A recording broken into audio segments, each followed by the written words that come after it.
Welcome, everyone, to Burge's Power Hour. We are in December, and tonight we're going to be talking about we are family. We are family. How to communicate during the holidays. Would that be something you might want to learn or just know about or talk about? Perhaps? We just yes, we went through in the U.S. here we have Thanksgiving, and then we're having we have Hanukkah and Christmas and all kinds of holidays and all things going on this month of December, it seems. So I thought it'd be appropriate that we talk about how to communicate, and especially around family and around these types of experiences that you might be with a bunch of people. So welcome.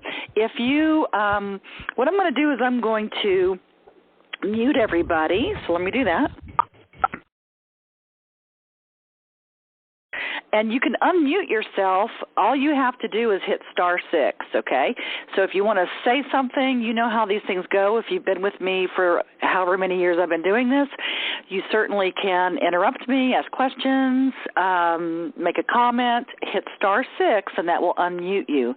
The other thing that, as always, I love to have experiential events, and all of our, of course, Essence of Being workshops and programs and all of our Conscious Leadership Academy and Bubble Talk and all the things that we do that I've been doing for 37 years now. Oh, my gosh, we love to have experiences. So do not hesitate to get your pen and your paper, and you might want to take some notes because I'm going to give you a bunch of tools tonight on how to communicate a little better, perhaps, when things come up during these holidays, because they seem to do that when we go back home or we have a family visiting us or we go back to sometimes our family of origin behaviors, okay? So I really want to talk about triggers and signals and things like that and how we maybe, perhaps, can communicate better. So just the first thing I want to say is, if you want, you can go ahead and write down. If you're driving, don't write anything, but you can just write down as we're talking. Just jot people down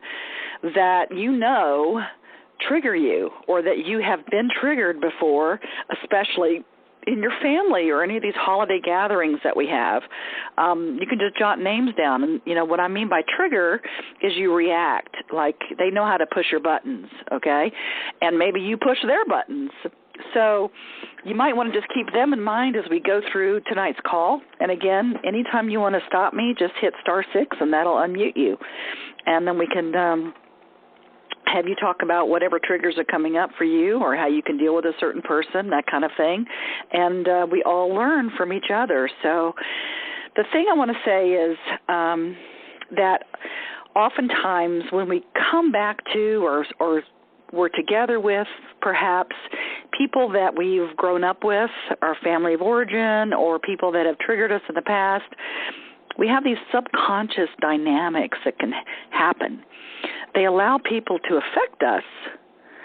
So sometimes we can have this communication challenging times, right? So people communicate differently. And unfortunately for us, sometimes we feel like, hey, everybody should communicate the way we do, right? But that's not always the case, and not everybody agrees with what we say or do or feel or think. So oftentimes when we go back to or we are with people that we grew up with or that we have been triggered before, we have these old behaviors that can show their ugly head sometimes, and we just naturally do that. We just go back to those old behaviors. And oftentimes in these holidays, too, it can bring up a lot of sadness for people, or maybe they feel alone during the holidays. Or maybe it's not that you feel alone, but maybe you feel like you miss people, okay? Maybe some of the people that you'd like to be with have passed on, or maybe you're not able to be with the people that you'd like to be for whatever reason this holiday. So it can bring up emotions pretty easily. And we have these memories of our lifetimes of all of these holidays together, and perhaps they were awesome and perhaps not so awesome and maybe a mixture. But these old behaviors just keep popping up especially if we're with people that trigger us. So be mindful and present of these old behaviors to not be reactive when you're with people. So we're going to go into a lot of the different kinds of reactions that you could have, and then I'm going to give you, like I said, a ton of ways of perhaps being different this time with your loved ones and your friends. So when I talk about reactive, sometimes we go back to our 2-year-old self, like these old behaviors come up. Either we treat people like they were when they were kids, like our kids come to visit, or we're with our kids or our grandkids, and we look at them like they're still little, right? Or we're with our other family that are older than us, our mom or dads or other aunts or uncles or whatever, and they see us as little kids, and they're maybe we turn into 2-year-olds again, and we have to start defending ourselves.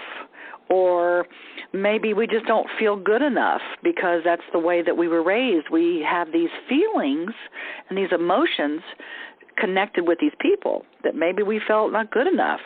Or maybe we're afraid to tell our truth, to, just having our voice around our family for whatever reason. Or maybe you could, a lot of times having our voice or telling our truth is kind of scary because we've had perhaps retribution for speaking up, or perhaps for some of us even violence from our past.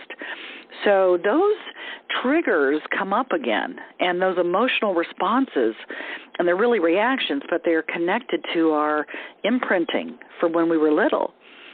So maybe you become codependent again. Maybe you get really codependent, and maybe it's with your kids, like I said, or grandkids, and you want to enable them, or maybe it's maybe it's just husband and wife that you're together, or anybody that you enable, meaning that maybe their behaviors are not the greatest, but you enable them and kind of look past them, whereas with other people you don't.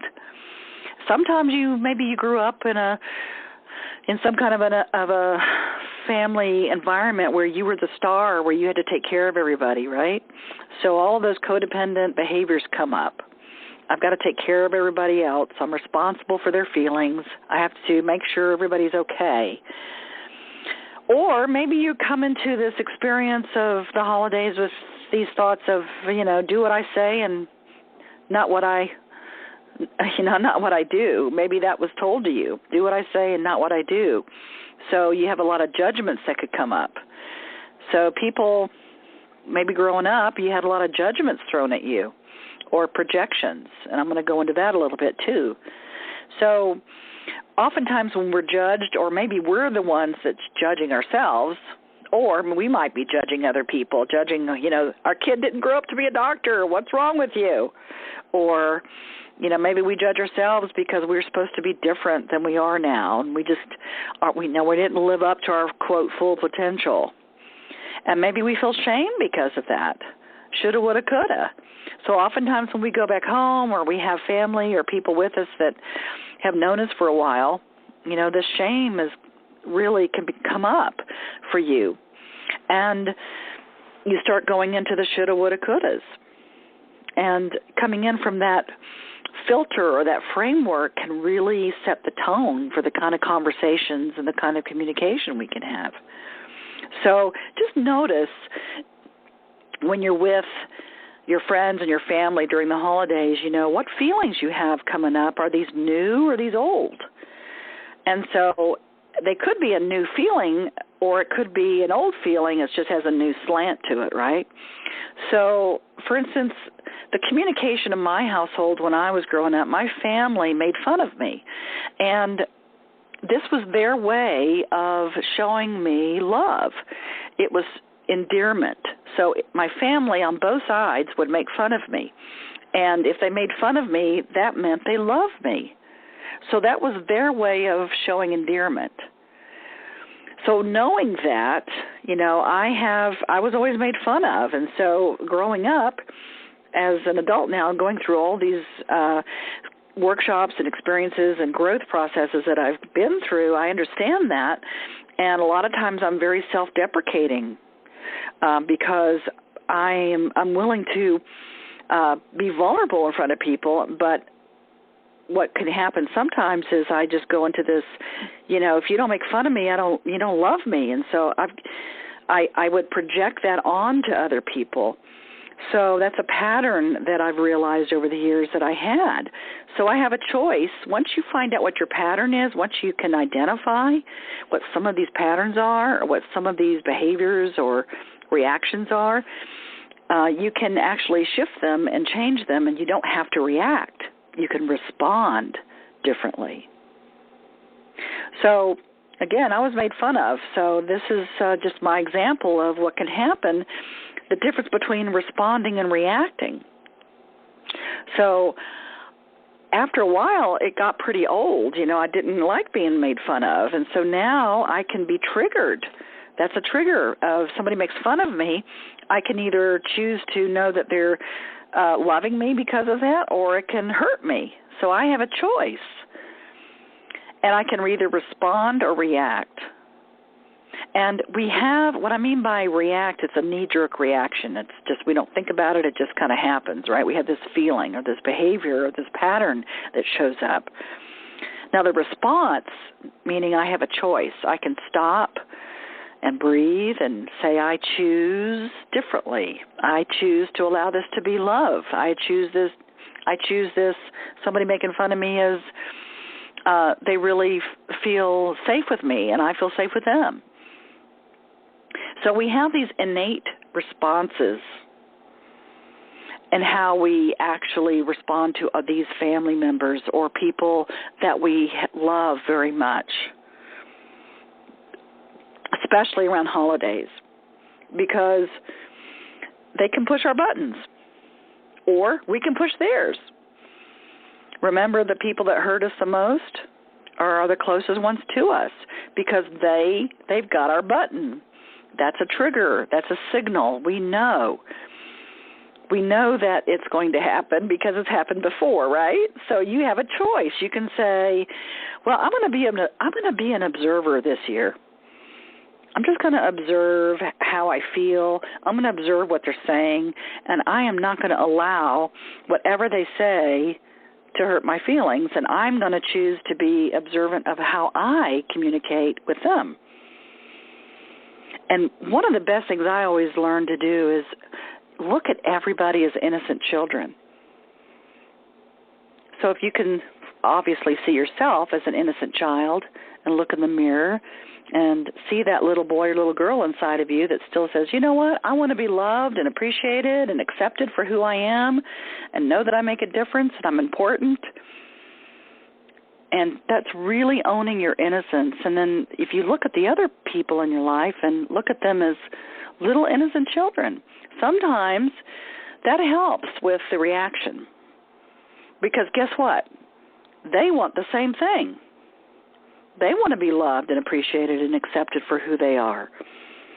But they don't know sometimes. So being conscious about this is huge. It's a big plus. And that's why we created the Conscious Leadership Academy with Essence of Being, so that really it's getting more and more conscious about who you are and how you show up and how to play big in the world and not be afraid and to speak up, have a voice, and have compassion for yourself and others. And, family will definitely test that, won't they? So be an observer and observe what's happening. Just kind of set yourself out of yourself for a minute and just observe without invalidating yourself.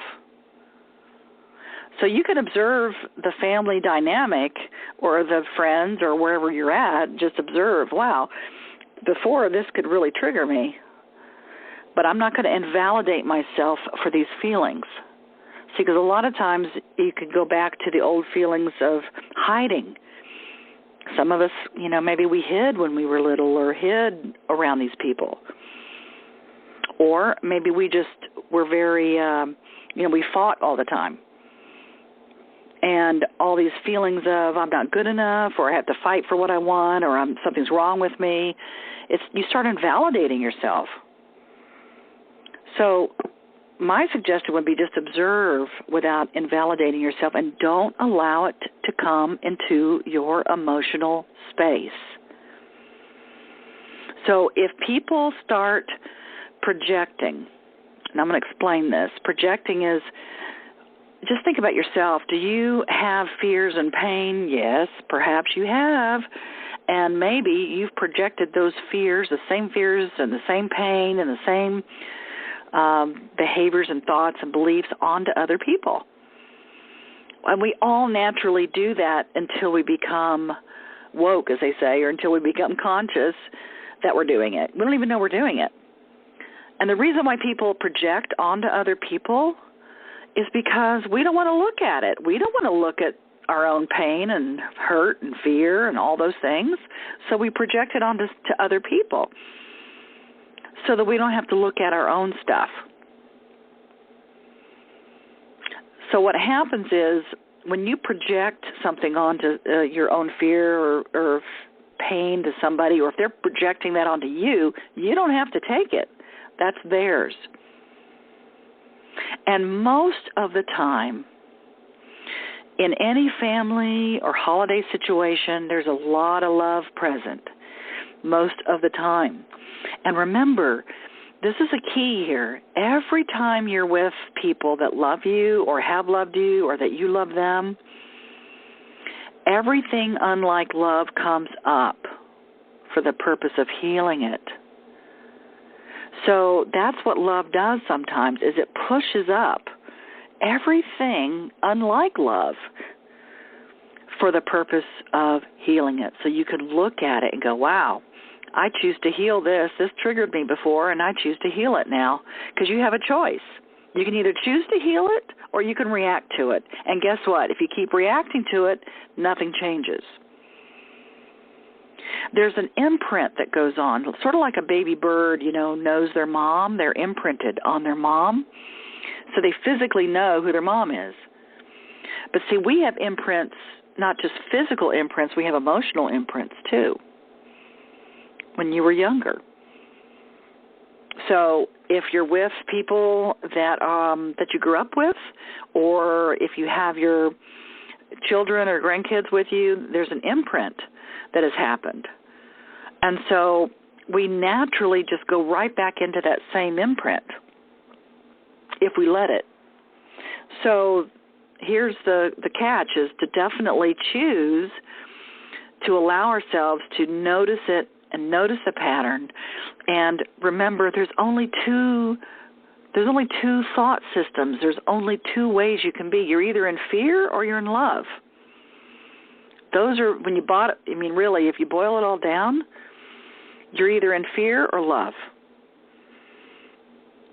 So just ask yourself, am I in the love thought system right now, or am I in the fear thought system?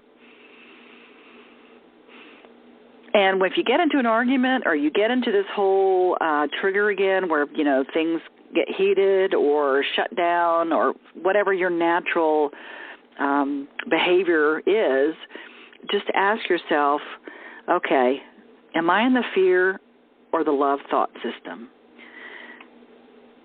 And would I rather be right or happy? And a lot of us, in the essence of being, we have people that say, yeah, I'd rather be right. Damn it. So, that's okay if that's your choice. Just know that oftentimes if you'd rather be right than happy, then, that's your choice. So you always have a choice to say that. I'd rather be happy than right, so I'm going to just let that go. I'm not going to let it affect me. I'm not going to get into any kind of battle about this. Because oftentimes people will throw guilt at you, won't they? And you'll catch it. You'll catch the guilt. And you'll catch it and you'll feel shameful. Or maybe you're the one throwing the guilt. And they catch the shame. So this is a really powerful dynamic just to kind of observe. Wow, are they throwing guilt at me and am I catching it? Because guess what? When you play ball and catch, when catching a ball, if the person stops catching it, it's no more fun. So if you stop catching the guilt or stop throwing the guilt, then the person that triggers that in you will stop. In other words, it won't be any fun. It won't match anymore. So if they keep throwing guilt at you and you don't catch it, it's sort of like you're allowing them to just have their own, projection, and you're not catching it. You're not letting it come into your emotional space. So they will respond differently to you because you are different. You're responding differently. It's kind of cool how that works. And again, you have the choice. You have the choice to respond and how to communicate without being attacked or not feeling good. So, in other words, don't judge yourself on how you are reacting. Just observe it. And if people attack you or they try to make you not feel good, you have the choice to either take that on or not. And if you step outside of the emotional space around that and go, oh, that's interesting, they're projecting again. I'm not going to catch it. It's not mine. I choose not to allow that in my emotional space. And the way to do that, again, like I said, one of the ways is just, first of all, see their innocence and see your own innocence and take responsibility. You're not responsible for their feelings, and vice versa. And oftentimes we, especially around family, it gets very messy, doesn't it? It gets kind of codependent a lot of times, meaning that you feel responsible for their feelings. And maybe you don't want to take responsibility for your own feelings. You want to blame it on them. And remember, if you blame them or make excuses or go into shame about any kind of communication, that's going what I call below the line. And when you go below the line, nothing changes. You're powerless. You've given your power over to them. You basically have said, there's nothing I can do to change this. So I always say go above the line and take responsibility for your own thoughts, your own beliefs, your own actions, and your own words. That is freedom. That you can change. That you can have power. You're not a victim there. So one of the main things is just don't take responsibility for anybody else's feelings because you're not responsible for that. You are responsible for your own feelings to be an authentic person. You're responsible for your own powerful thoughts and beliefs and actions and deeds and words. So you are deserving. You are loving. You are powerful. You are authentic. You're innocent. You're creative. You're blessed. You're perfect just the way you are. And if you allow another person to take that from you, then you're giving away your power by you saying, you know what, it's your fault, so there's nothing I can do about it. Stop talking to me that way. And if you let it affect you, then you basically are saying, there's nothing I can do about it.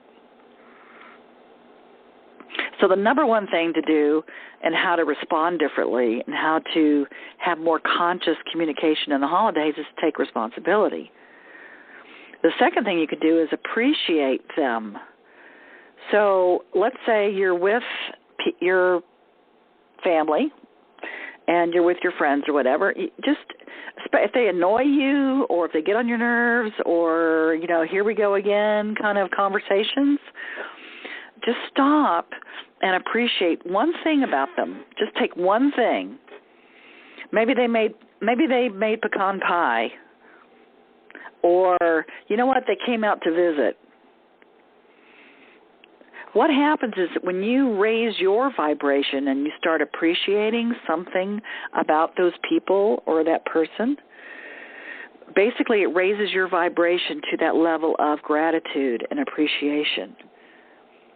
And what you're demonstrating, whether you say it to them or not, it's your choice. You can say, I really appreciate it when you bring me coffee, or I really appreciate the fact that you came out all the way out here.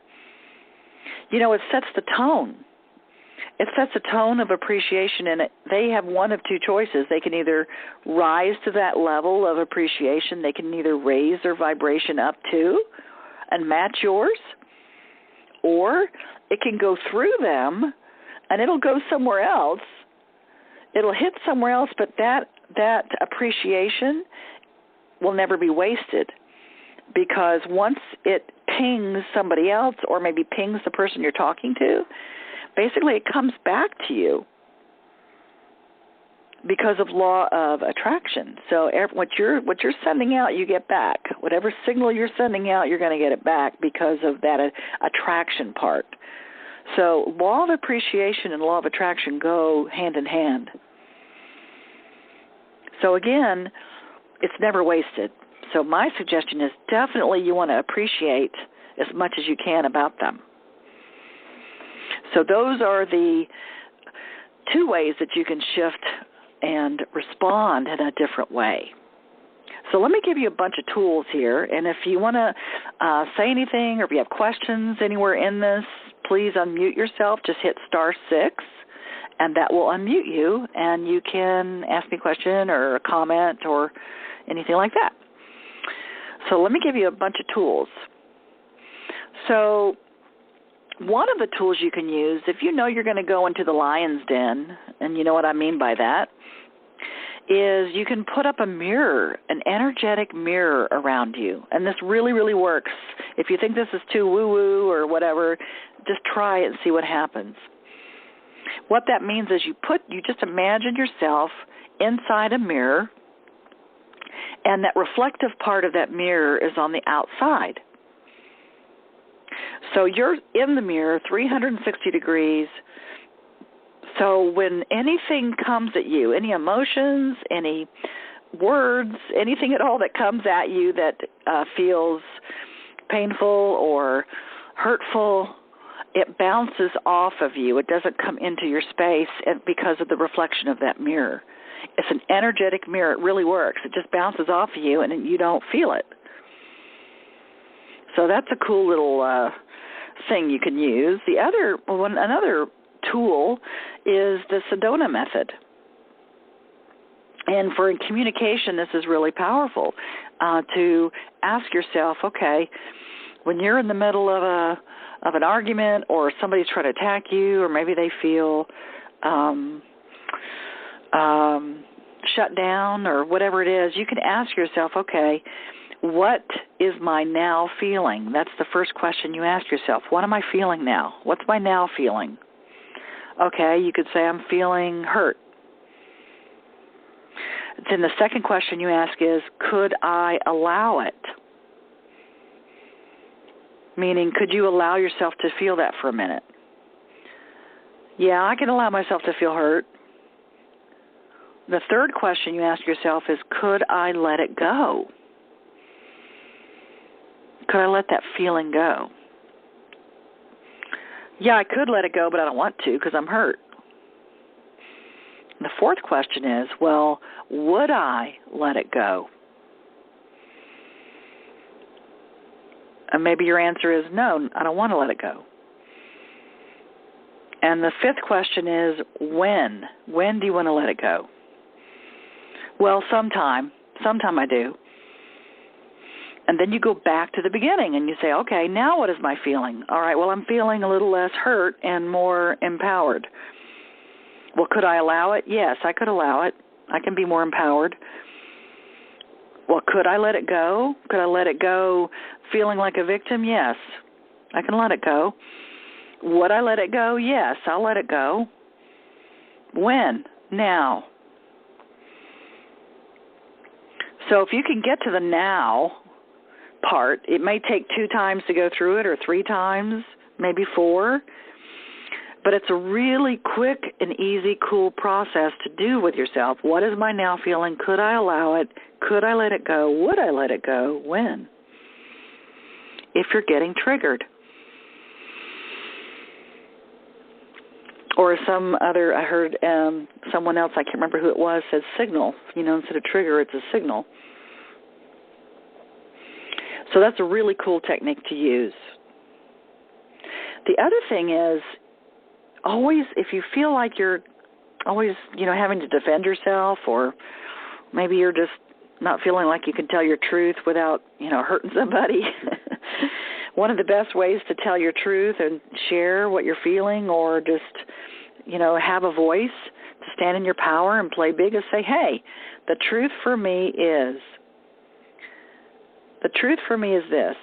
So telling the truth with compassion is really key. Some people are very good about telling their truth, but they're not doing it. They don't do it very compassionately, and it hurts people's feelings. But, of course, you're not responsible for their feelings, but you could be a little more compassionate with yourself and with them. So if you find yourself shut down or being attacked or whatever, you can say, hey, the truth for me is, and you tell them how you feel. Now, they cannot argue that. They cannot argue that that's your truth. They can disagree with you, but they cannot argue that that's not your truth. And again, you're setting the tone for them. You're setting the tone of, okay, we're going to be doing some truth-telling, and we're going to do it compassionately.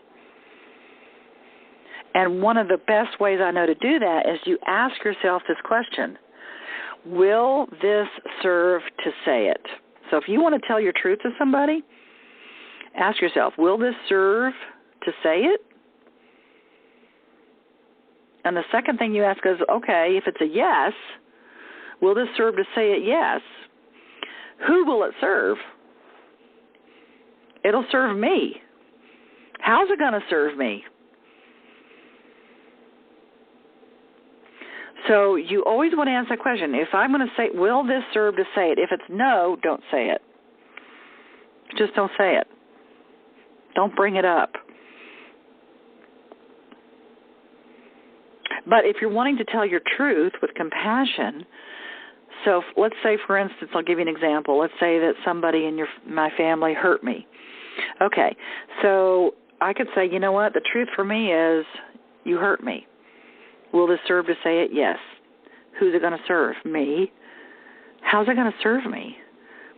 Well, it's going to make me feel like I can tell my truth and have a voice.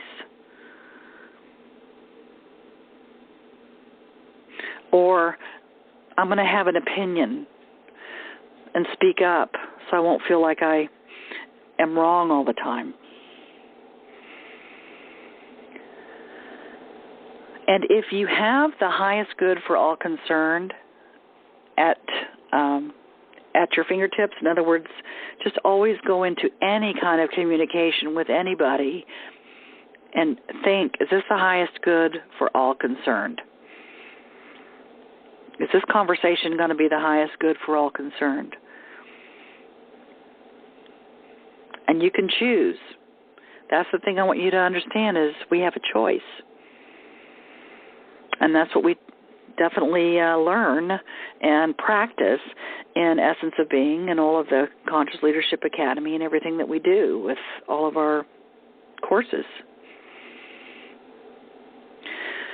Another way that we can get through the holidays is actively listen.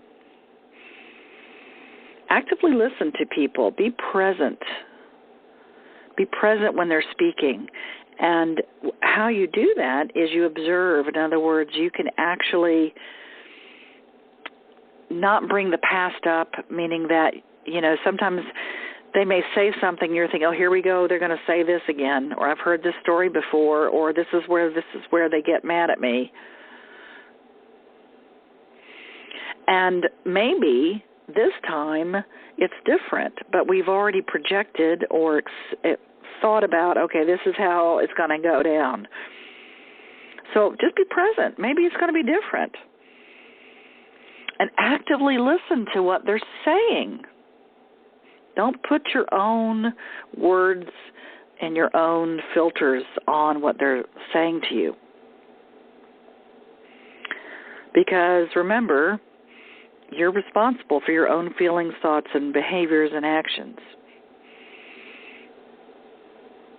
So really listen actively and ask yourself, would I rather be right or happy? That's always a good one. I say it more than once because a lot of times that really saves arguments. And this is really key. Watch your tone. Watch your tone and watch your body language. Because when you're communicating, the tone is 38% of how they receive it. So if your tone is really loud and overbearing or angry or upset, then oftentimes you're going to get a response, you're going to get a reaction from that, and they're going to match that reaction so it fits perfectly. Or watch your body language. Body language is 55% of communication. So being mindful of how you speak and what your tone is and what your body language is, people will match that. And what happens is people go into freeze, flight, or fight. It's a reptilian brain that goes into, you go right back to that survival instinct. You either freeze, or you fight, or you run.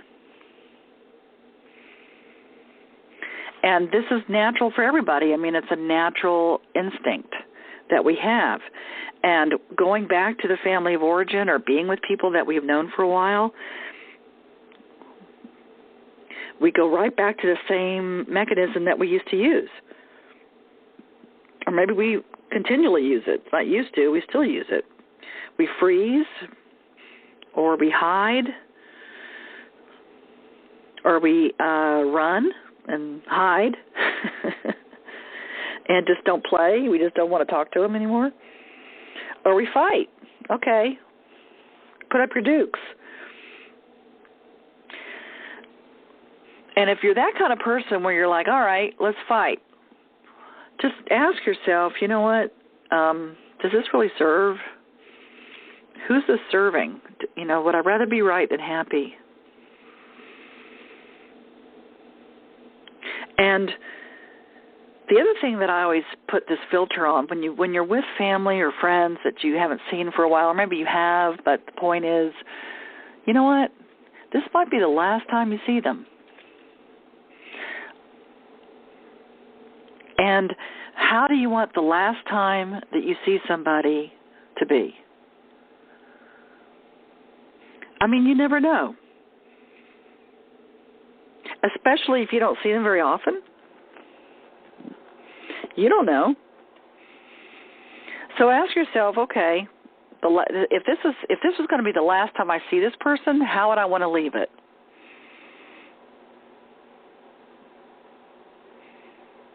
So it kind of puts a whole other perspective for you to communicate in a different way, perhaps. Is everybody getting this okay? I hope. And again, Bert? Yeah. Hi, it's Rosie again. Hi, Rosie. Hi. May I make a comment on Sure. what you just said? Okay. My high school reunion was in May, and we had a get-together. It's down in Miami, and I saw a lot of people that I hadn't seen, and one of them, we were going up to get our appetizers, and we briefly said, oh, gosh, we haven't seen each other in so long. We used to be in brownies together that long. And so I said, well, I'll catch up with you later. And she said, okay. And I never did, and I kept thinking, oh, gosh, I didn't get to talk to Eliana.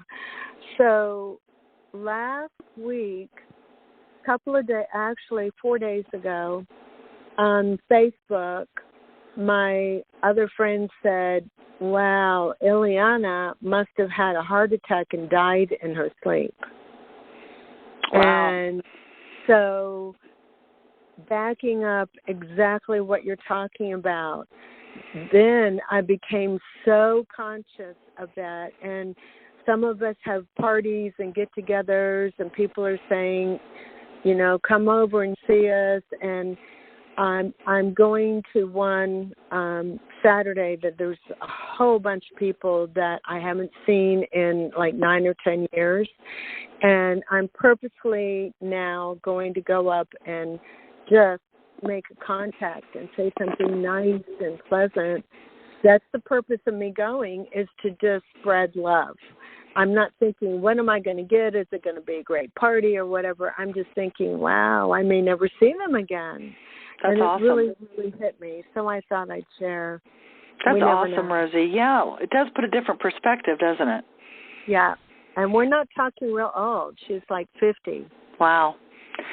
Yeah, well, you don't know, right? So definitely now you're very uber sensitive about that and aware, and that's basically showing up. You're showing up and connecting, and you want to make the best of the time that you have here, and you're choosing to do it that way. So that's awesome. You're demonstrating showing up, Rosie, so that's really good.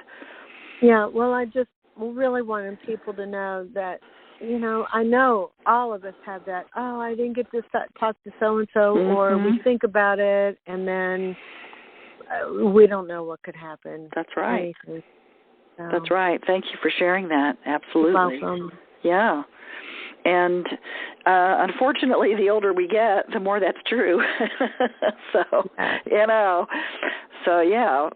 So definitely one of the ways that you can demonstrate how to be authentic and have better communication without judging yourself or others is, again, just being that innocent child and seeing people for their innocence. Because every morning when you look in the mirror, just say, even if you don't believe it, just look in the mirror and say to yourself, you are innocent. And even if you don't believe it, then you change it to, I am innocent. And what that does is it sets up a whole another perspective energetically and emotionally for you to really get in touch with that inner child to say to yourself, you know what? I am powerful, I'm innocent, and as all of you know that have taken Essence of Being and all the other classes, you know, what I say all the time is if you are demonstrating or vibrating guilt for any reason, if you feel guilty about anything, guilt will demand punishment. So if you are feeling guilty about anything at all, then two things can happen. You're going to get what happens is you're setting yourself up to be punished. So either you will attract someone to you to punish you, or you will self-sabotage yourself and beat yourself up, and then you spiral. So my innocence is always a great way to feel the authenticity of who you are, because you are. I mean, you weren't born guilty. Maybe some people believe that, but I don't. But if you demonstrate, look, I'm authentic, I'm communicating without judgment, I'm an innocent child, and so are you. If you demonstrate how to do that with your family or friends, even if they don't want to hear it, even if they don't understand you, even if they, it doesn't make sense to them, or even if they don't really even deserve it, some people, have had a pretty crappy childhood, right? And just like, I'm not going to, they don't deserve to have me say they're innocent or for me to even believe that or think that. But if you could show up and demonstrate how to do it for others, then, again, because of the vibration of our bodies, they've proven this in quantum physics, our emotions have vibrations. Our thoughts have vibrations. And if we're vibrating innocence and we're vibrating basically being who we are and not beating ourselves up with judgment, then that is what we're going to get back. We're going to be able to allow more innocence in our life, and that's what the kind of responses that we'll get from other people. Because guess what? They all want the same thing, because you are important, and you matter, and you're loved, and you have purpose, and you do make a difference. And take that opportunity during the holidays to tell them, if you choose, what you love and appreciate about them. Even if you can only think of one thing. Everybody has at least one redeeming quality.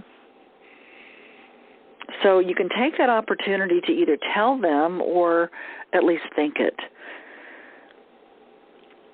And that way you can be connected and whole and complete. And please, my other piece of advice here is do not go looking to them to validate you. Don't go looking for them to validate you, because if you do, you may be disappointed. Just like you were when you were little. And oftentimes we keep looking for that validation, don't we?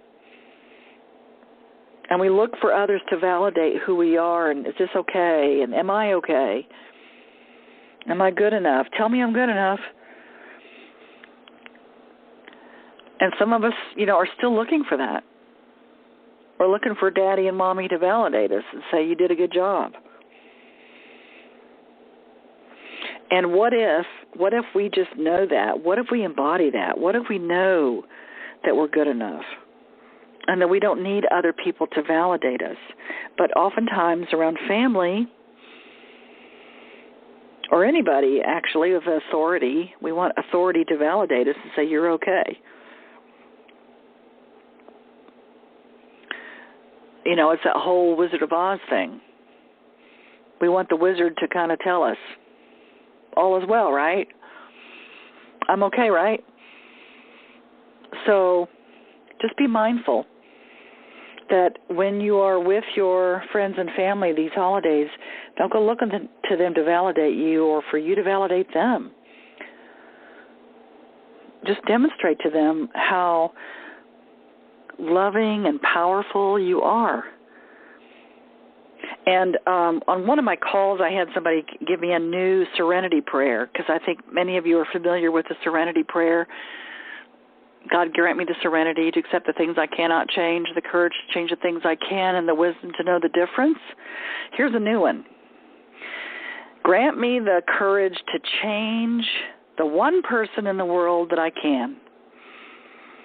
Grant me the serenity to accept the people that I can't. And the wisdom to know that person is me. So I'm going to say that again. Grant me the courage to change the one person in the world that I can. And grant me the serenity to accept the people that I can't change. And the wisdom to know that person is me.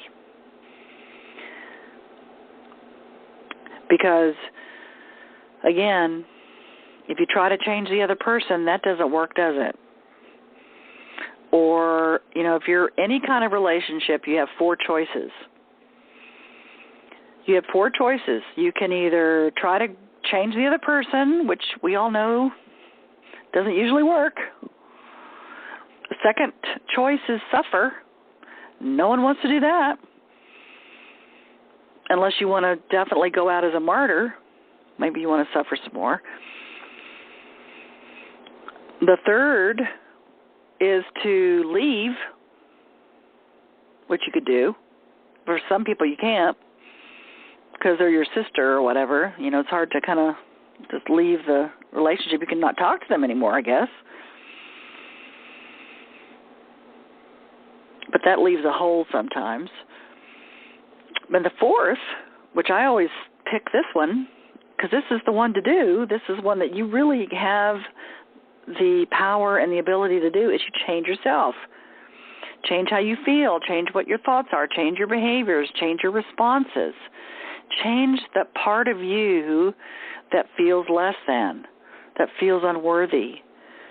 that feels triggered. And that's what we do in all of our Essence of Being classes and all of the play shops that we do around the world. And that's what we do in our Conscious Leadership Academy. And so if you have not joined us yet, if you haven't done Essence of Being, we have 3 other opportunities next year. And if you haven't looked at the Conscious Leadership Academy, it's a year-long program, and we just graduated a bunch of wonderful conscious leaders that are now doing great works in the world because of their shift. Just go to essenceofbeing.com/CLA, which stands for Conscious Leadership Academy. Check it out. That's essenceofbeing.com/CLA. And just so you guys know, the next play shop that we're doing is in February. February 1st is the Essence of Abundance. So if any of you want any more money or to feel more prosperous or to generate more of what you want, whatever that is, we're doing a one-day February 1st in Atlanta. So you can come play with us there and tap into that all experiential, knowing person that you are and create everything that you want in your life and get some really fabulous tools and experience it in a cool way. And you can check it out on essenceofbeing.com/EOA, which stands for Essence of Abundance. Check it out. And we have a free abundance class on that page, too. So if you want a free online money course or abundance course, just go there. Go to essenceofbeing.com/EOA and click on the free abundance course. We have a lot of freebies with our Conscious Leadership Academy and our Essence of Being platforms all around the world. So the next power hour that we're going to have is going to be, it's always the third Wednesday of every month. I've been doing this for years and years, and it's our third Wednesday of every month. And everybody who registered, by the way, will get this recording. The next one that we're going to be doing is January 17th, and it's going to be intentional visioning for 2020. So really getting in touch with your visions for 2020 and how we're going to add energy to that and intentionally create more of what we want and less of what we don't want. Does anybody have anything they want to say, any kind of comment or questions about the holidays and communication or? Yeah, this is Frank. Hi, Frank. Your new Serenity prayer I love. I'm very apprehensive for this holiday because I will be the very first time I'll be with all my kids, all my grandchildren, and all my great-grandchildren. I'm not apprehensive about being with them, but it's going to be at my former wife's house. That's what I'm apprehensive about. And the last time I saw her was when she was trying to sue me for the second time for more money. How long ago was that? That was about 3 or 4 years ago.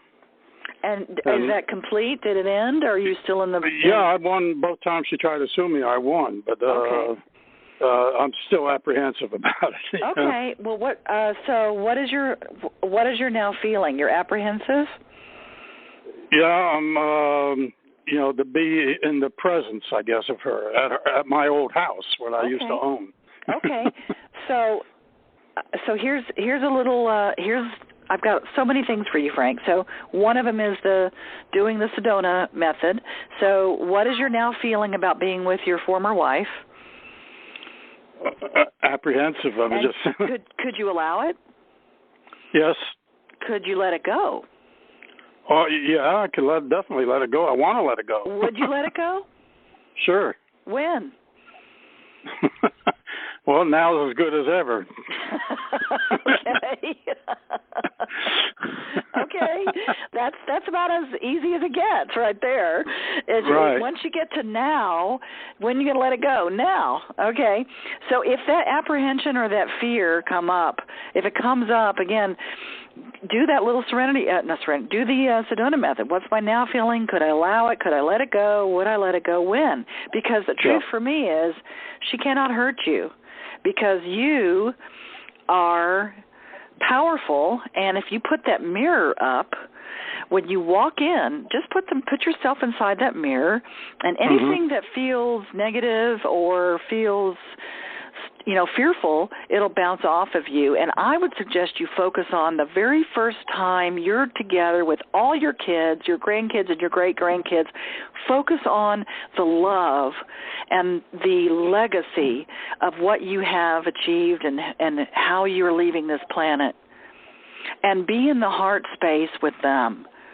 And you do not have to open your heart necessarily to her because of the fear that you have, but I imagine if you are in that space of love, and then remember, you're either in the fear or the love thought system. Right. So going there with the feeling of love in that love thought system and just focusing on all the love for your entire family being there, what an achievement, what a powerful experience that you'll always be able to take that legacy with you wherever you go. Right. Thank you. Yeah. And again, if their communication comes up around her at all, you just observe. Don't let it come into your space.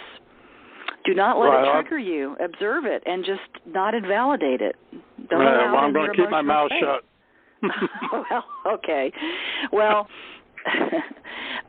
so again, you say, will this serve to say it? Yes or no? Right. And if it's no, don't say it. Right. Yeah. And I appreciate that. Yeah, and you can always start with the truth for me is, if you do want to speak. Right. Yeah. So congratulations, you. Honey. That is so neat. I'm really just really focus on what a beautiful experience it's going to be. And she's just, she's not the focus. Right. Well, I get along with her new husband just fine. It's, that's great. And, there's no problem with him. It's just that she tried to sue me twice. Okay. Now, don't focus on that, Frank. I'm still, I know. I guess I'm resenting it still a little bit. Well, then you need to let that part go, because the more you resent it and you push against it, the more she's going to come at you. Yeah. Right. So would you rather be right than happy? I always want to be happy. Okay. I always rather be happy. Okay, just be happy and don't worry about it. And the other part about that, if you resent it, the resistance of that, she's going to keep coming back at you. But I had another really great thing to say, and I forgot what it was. Oh, well, it was really good. It'll come back. But definitely focus on the joy of what you're going to experience there. Okay, I appreciate it. Thank you. You're welcome, hon. Right. Anybody else have anything before we go? Yes, John Ann. Hey, John Ann. Hey there. Aloha. It's been a while. Yes. So I just wanted to share with people that Christmas time is the 25th and the 26th is a new moon solar eclipse. So it's a really, really powerful time. Awesome. Optimum time to plug in all this wonderful tools and essence of love, essence of being that you're sharing with us. It will really become empowered if we're That'll really amplify it for us, absolutely. Right. So thank you for sharing that, because it's true. It's going to amplify. This is something to take heart in. It will amplify whatever feeling that we're in, right? Yes. Okay. So an intention. That's right. So be mindful of our communication, our thoughts, our feelings, and our energy, because when it comes down to it, that's all we've got. So we are loved, we are important, we are connected, and we are perfect just the way we are. So stay in the love thought system, everybody, and no guilt throwing or catching, no shame catching or any of that.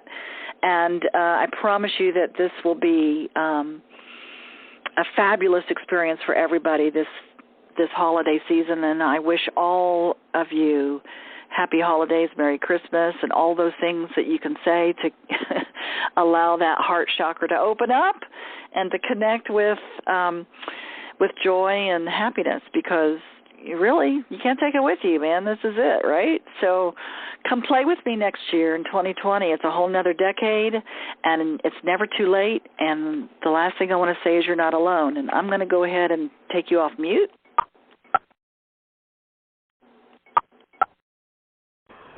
And so let's say aloha to each other and happy holidays and Merry Christmas, because I don't like saying goodbye. I'll just say see you next time, everybody. See you soon. Aloha. Aloha. Aloha. See you next time. Merry Christmas. Merry Christmas. Hanukkah. Kwanzaa. Hanukkah.